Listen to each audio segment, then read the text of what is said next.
So, I'm first going to ask all of you guys a question. Have you ever believed that blindly obsessing over something could ruin your family or your friend's relationship or even kill them? Well, I've been reading a book named The Moby-Dick made by Herman Melville, and it tells us how dangerous blind obsession is towards our daily life and our relationships. The scene starts out with a sea and an island.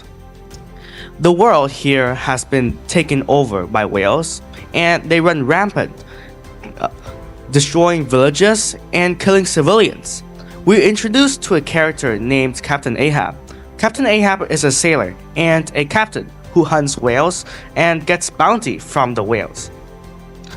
During one of his expeditions, he encounters a whale named the Moby-Dick, and during his capture, the whale bit off one of his legs and forever scarred him in his life.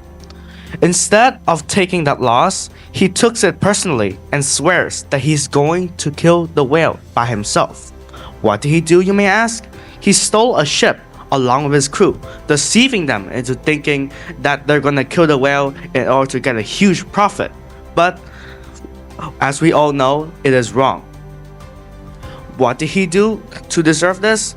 Well, we don't really know, but he took all of his anger on his crew, forcing them to do dangerous actions that could kill them in the process.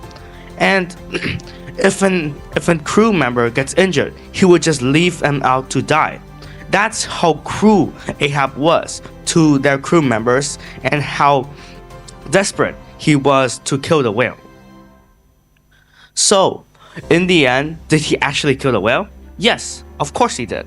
But his pride and his obsession with killing the whale resulted in his death of his crew, with 5 people died.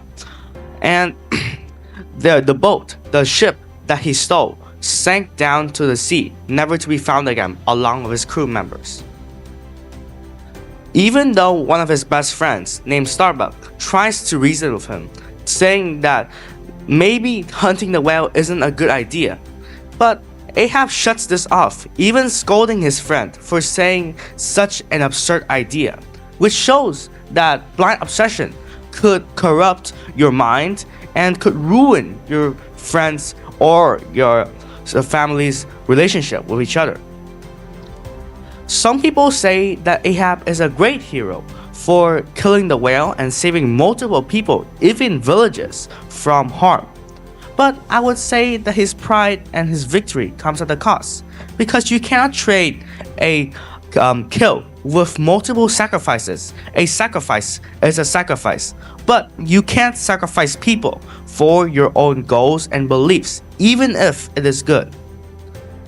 In the end, I would highly recommend this book, as it talks about how blind obsession could ruin or harm yourself in the process. And even though you will complete it, it comes with a very big cost of your friendships, relationships, or your deaths of your crew members or your friends. Thank you for listening.